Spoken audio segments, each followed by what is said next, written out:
قرآن ہدایت والی کتاب ہے۔ اب مشرکین مکہ جب قرآن کریم نازل ہوا تو مشرکین مکہ نے جھوٹے قسم کے جو ہے نا الزامات لگائے۔ تو شعر کا اثر انسان کے دل کے اوپر ہوتا ہے، دل کے اوپر شعر و شاعری کا اثر ہوتا ہے۔ تو قرآن کریم کا تو اللہ کا کلام ہے، قرآن کا تو اثر ہی اثر ہے۔ تو مشرکین مکہ کہنے لگے جی قرآن شعر و شاعری ہے۔ وہ آئے اور آپ صلی اللہ علیہ وسلم کا کلام سنا، کلام سن کے واپس گئے۔ تو اپنے بھائی سے جا کے جو رپورٹ دی، اس نے کہا دیکھو بھائی، میں بھی کاہن رہا ہوں، شاعر بھی ہوں میں بڑا، عرب میں بڑے بڑے شعراء گزرے ہیں۔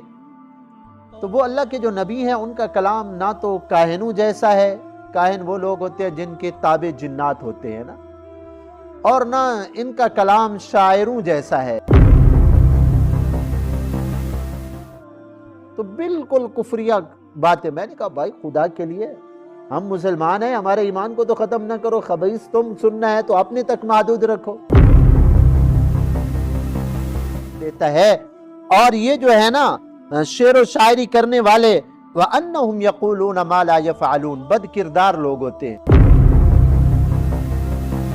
تو دیکھا جائے گا، ایک مرتبہ آقا تشریف لا رہے تھے، سفر میں آ رہے تھے، تو ایک آدمی ایسے عشقیہ اشعار پڑھ رہا تھا، تو آپ صلی اللہ علیہ وسلم نے فرمایا خذوا الشیطان، پکڑو اس شیطان کو، کون ہے یہ ایسا بکواس کرنے والا؟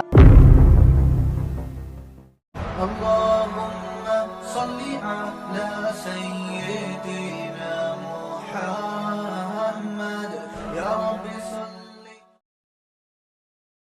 نحمدہ ونصلی ونسلم علی رسولہ الکریم، اما بعد فاعوذ باللہ من الشیطان الرجیم، بسم اللہ الرحمن الرحیم، والشعراء يتبعهم الغاوون ألم تر أنهم في كل واد يهيمون وأنهم يقولون ما لا يفعلون إلا الذين آمنوا وعملوا الصالحات وذكروا الله كثيرا وانتصروا من بعد ما ظلموا وسيعلم الذين ظلموا أي منقلب ينقلبون صدق اللہ مولانا العظیم۔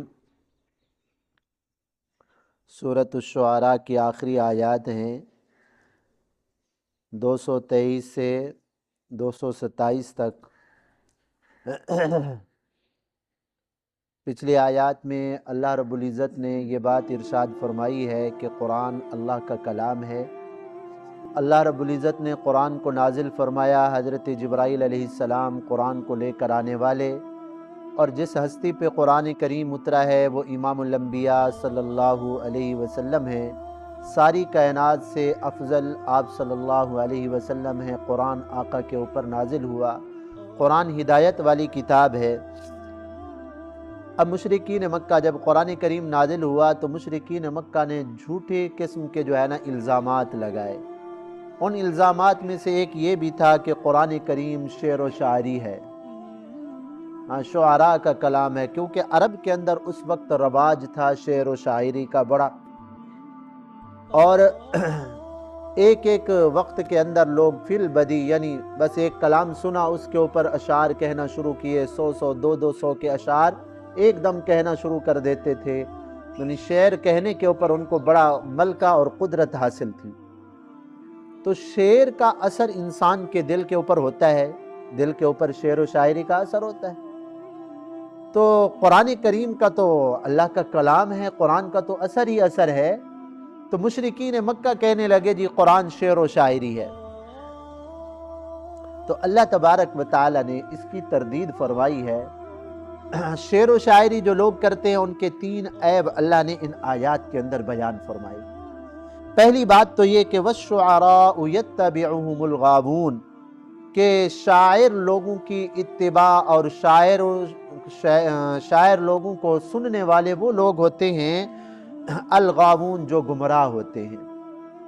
شعر و شاعری کوئی اسلام کے اندر کوئی اچھا کام نہیں ہے، اس لیے اللہ تعالیٰ نے قرآن مجید میں فرمایا وَمَا عَلَّمْنَاهُ الشِّعْرَ وَمَا يَنبَغِي لَهُ، ہم نے آپ صلی اللہ علیہ وسلم کو نہ تو شعر کہنا سکھایا، نہ آقا کی شان کے لائق ہے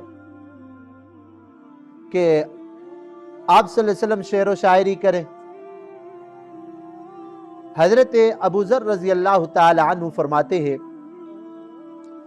کہ آپ صلی اللہ علیہ وسلم کی جب دعوت پہنچی نا دور، تو حضرت ابو ذر رضی اللہ تعالی عنہ نے اپنے بھائی کو بھیجا کہ جاؤ جو مکہ مکرمہ کے اندر اپنے آپ کو اللہ کے نبی کہنے والے ہیں ان کا جا کر کلام سنو، کیسا کلام۔ تو حضرت ابو ذر کے بھائی کہتے انیس ان کا نام تھا، وہ آئے اور آپ صلی اللہ علیہ وسلم کا کلام سنا، کلام سن کے واپس گئے۔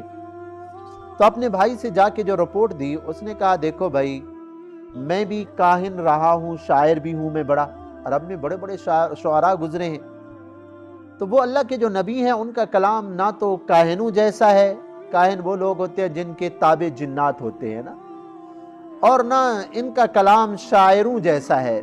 مجھے اچھے اور برے شعر کی پہچان ہے، میں جانتا ہوں کہ شعر و شاعری کیسی ہوتی ہے۔ اللہ کے نبی جو ہے وہ شعر و شاعری کرنے والے نہیں ہیں۔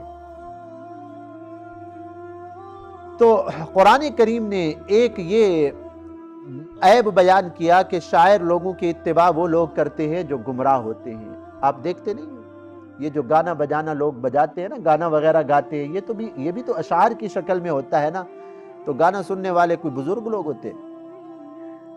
گانا سننے والے ہاں بے دین قسم کے لوگ، اللہ معاف فرمائے۔ آج تو ایسی خباثت ہے کہ بعض گانے تو ایسے ہیں کہ آدمی کا ایمان ہی ختم ہو جاتا۔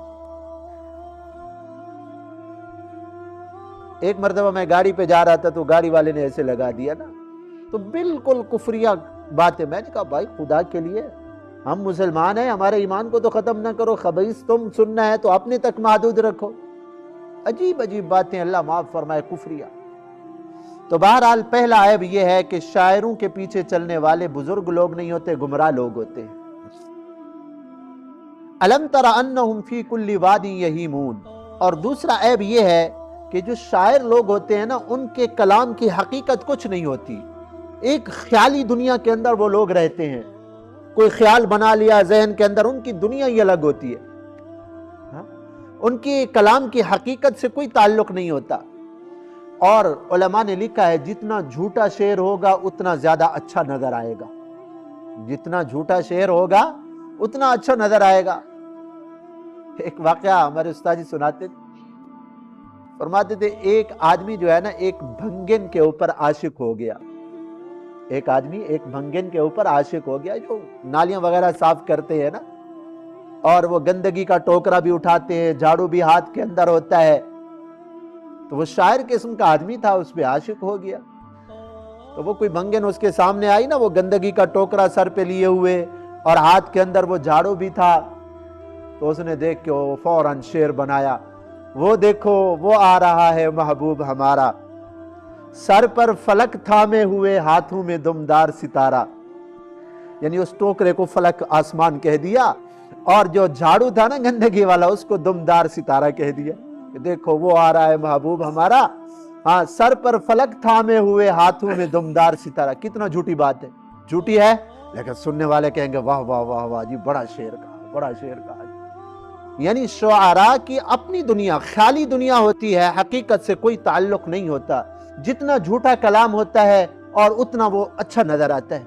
آج آپ نے نہیں دیکھا لوگ گانا گاتے ہیں تو پیسے گرا رہے ہوتے ہیں، کیا ناراض ہو کے گراتے ہیں؟ جھوٹی بات ہوتی ہے، بس وہ شیطان دلوں کے اندر ڈالتا ہے کہ ہاں جی بہت اچھی بات ہے۔ تو قرآن کریم تو حقیقت سے تعلق رکھتا ہے، قرآن تو اچھے اخلاق کی تعلیم دیتا ہے۔ اور یہ جو ہے نا شعر و شاعری کرنے والے وَأَنَّهُمْ يَقُولُونَ مَا لَا يَفْعَلُونَ، بد کردار لوگ ہوتے ہیں، جو زبان سے کہتے وہ کرتے نہیں ہیں۔ یہ شاعروں کا اللہ نے تیسرا عیب بیان کیا۔ پہلا عیب شاعروں کے پیچھے چلنے والے گمراہ لوگ ہوتے ہیں، اچھے لوگ نہیں ہوتے۔ یہ عمومی بات کر رہے ہیں، ہاں یہ نہیں کہ قاعدہ کلیہ ہے کہ سارے شعراء ایسے ہوتے ہیں، یہ نا عمومی شعر و شاعری ایسی ہوتی ہے کہ اس کے اندر ان کی اتباع کرنے والے گمراہ لوگ ہوتے ہیں، اور جو ہے نا ان کی دنیا خیالی دنیا کے اندر رہتے، حقیقت سے کوئی تعلق نہیں ہوتا، اور جو زبان سے کہتے ہیں وہ کرتے نہیں ہیں۔ لیکن کچھ اشعار جو نیک لوگ ہوتے ہیں نا، الا الذین آمنوا، آگے اللہ نے استثناء بھی کیا، کچھ شاعر وہ بھی ہوتے ہیں جو اللہ والے ہوتے ہیں، ان کا کلام حقیقت کے اوپر مبنی ہوتا ہے۔ شعر کے مضمون کو دیکھا جائے گا کہ اس کا مضمون کیسا ہے۔ اگر دنیا کی عشقیہ اشعار ہے نا، عشقیہ، جس سے انسان کی خواہشات بھڑک اٹھتی ہیں اور انسان گناہوں کی طرف مائل ہوتا ہے، تو وہ گناہ ہے، بہت بڑا گناہ ہے۔ ایسا ہی ایک بدبخت شاعر گزرا تھا، ابن خطل، ہاں مشرکین کا شاعر تھا، مسلمانوں کے خلاف بدگوئی کرتا، آپ صلی اللہ علیہ وسلم کی شان میں گستاخی کرتا تھا۔ جب مکہ فتح ہوا تو چند بد نصیب ایسے لوگ تھے جن کو معافی نہیں ملی تھی، حالانکہ آقا نے عام معافی کا اعلان کیا تھا، لیکن ابن قتل کے بارے میں آقا نے فرمایا وہ جہاں بھی ملے اس کو قتل کر دو، اس کے لیے معافی نہیں ہے۔ صحابہ نے عرض کیا یا رسول اللہ، کعبۃ اللہ کا پردہ پکڑ کر اس کے اندر چھپا ہوا ہے، رو رہا ہے، فرمایا اس خبیث کو ادھر قتل کرو۔ اس نے ایسے برے اشعار کہہ کے اللہ اور اللہ کے رسول کو تکلیف دی ہے، تو اس کو وہیں مردار کیا گیا۔ ہاں، اور اشعار کے مضمون کو دیکھا جائے گا۔ ایک مرتبہ آقا تشریف لا رہے تھے، سفر میں آ رہے تھے، تو ایک آدمی ایسے عشقیہ اشعار پڑھ رہا تھا، تو آپ صلی اللہ علیہ وسلم نے فرمایا خذوا الشیطان، پکڑو اس شیطان کو، کون ہے یہ ایسا بکواس کرنے والا؟ اور فرمایا کسی آدمی کا پیٹ پورے کا پورا پیپ سے بھر جائے، کسی آدمی کا پیٹ پورے کا پورا گل جائے، پیپ سے بھر جائے، یہ اچھا ہے اس سے کہ برے اشعار وہ کہے۔ برے اشعار لِأَن يَمْتَلِيَ جَوْفُ الرَّجْلِ مِنْ قَيْحٍ، آپ صلی اللہ علیہ وسلم نے فرمایا کسی آدمی کا پیٹ پیپ سے بھر جائے یہ بہتر ہے، یعنی یہ ٹھیک ہے، بنسبت اس کے کہ برے اشعار کہے۔ آج کوئی آدمی اس کو سمجھتا ہی نہیں، اللہ معاف فرما۔ ہاں، اللہ کی تعریف والے اشعار ہیں، امام الانبیاء صلی اللہ علیہ وسلم کی تعریف کے اشعار ہیں، ایسے اشعار جس سے آخرت کی رغبت ہوتی ہو، اچھا مضمون ہو، بالکل یہ جائز ہیں۔ صحابہ اکرام میں بھی بڑے بڑے شعراء گزرے ہیں۔ حضرت حسان بن ثابت رضی اللہ تعالی عنہ 60 سالہ ان کی زندگی اسلام سے پہلے کی ہے، 60 سال اسلام کے اندر گزارے ہیں۔ آپ صلی اللہ علیہ وسلم کی شان میں اشعار کہتے تھے حضرت حسان بن ثابت، بلکہ ممبر کے اوپر آپ صلی اللہ علیہ وسلم فرماتے تھے حسان ممبر کے اوپر کھڑے ہو جاؤ اور تم شعر کہو، اور حضرت جبرائیل علیہ السلام تمہاری مدد کریں گے، تمہارے دل میں القاء کریں گے۔ فرمایا آپ صلی اللہ علیہ وسلم نے حضرت حسان کے شعر کافروں کے لیے ایسے سخت ہے جیسے تیر اور تلوار سے ان کو زخم ہوتا ہے نا، ایسے حضرت حسان جب میری مدح کے اور اللہ کی تعریف کے اشعار کہتے ہیں کافروں کو اس سے بھی زیادہ تکلیف ہوتی۔ حضرت عبداللہ بن رواحہ بڑے شاعروں میں گزرے ہیں، اسی طرح حضرت علی، حضرت عمر فاروق، حضرت صدیق اکبر بھی اشعار کہتے، عرب کی تو فطرت میں تھا، لیکن ان کے اشعار حکیمانہ اشعار عرب کے اندر بھی گزرے ہیں، فارسی کے اندر بھی گزرے ہیں، شیخ سعدی گزرے ہیں، اسی طرح بہت بڑے حضرات گزرے ہیں۔ ہاں، کتابیں پڑھائی جاتی ہیں ہمارے نصاب کے اندر، پندنامہ، کریمہ، اور اسی طرح کی اور کتابیں پڑھائی جاتی ہیں، ساری اشعار کے اندر بڑے اچھے اشعار۔ اردو کے اندر بھی بڑے شاعر گزرے ہیں، اور خصوصاً ہمارے اس دور کے اندر جو گزرے ہیں علامہ اقبال رحمت اللہ علیہ، ہاں بڑے ان کے زبردست علمی اشعار بڑے زبردست تھے۔ حضرت مولانا حضرت یہ ڈاکٹر علامہ اقبال رحمت اللہ علیہ جو تھے نا، تھوڑا قادیانیت کی طرف مائل ہو گئے تھے، تو حضرت مولانا انور شاہ کشمیری رحمت اللہ علیہ نے وہاں سے سفر کیا، لاہور آئے حضرت مولانا انور شاہ کشمیری رحمت اللہ علیہ، اور آ کر علامہ اقبال کو سمجھایا۔ بڑا ذہین آدمی تھا، کوئی معمولی آدمی نہیں تھا، اور اللہ نے حضرت انور شاہ کشمیری رحمت اللہ علیہ کو بھی تو بڑا علم دیا تھا، تو قائل ہوئے، پھر فرمایا کہ علی الاعلان تم معافی کرو، تو ڈاکٹر اقبال علامہ اقبال نے معافی کے اشعار کہے، پھر جو اسلام کی انہوں نے خدمت کی ماشاءاللہ اشعار کے ذریعے۔ یہ جو ان کی شکل آج کل نظر آتی ہے نا، داڑھی مونڈا، یہ ان کی اصلی شکل نہیں تھی، یہ پہلے کی ہے، بعد میں انہوں نے داڑھی بھی رکھ لی تھی۔ بڑے شاعر گزرے ہیں۔ تو بہرحال الا الذین آمنوا، قرآن شعر و شاعری نہیں ہے، قرآن تو ہدایت کا کلام ہے، ہدایت والی کتاب ہے۔ جو لوگ ایمان لائے، نیک اعمال کیے، وذکروا اللہ کثیرا، اللہ کو بہت زیادہ یاد کرنے والے ہیں، ان کے شعر و اشعار غلط نہیں ہوتے، ان کے اچھے ہوتے۔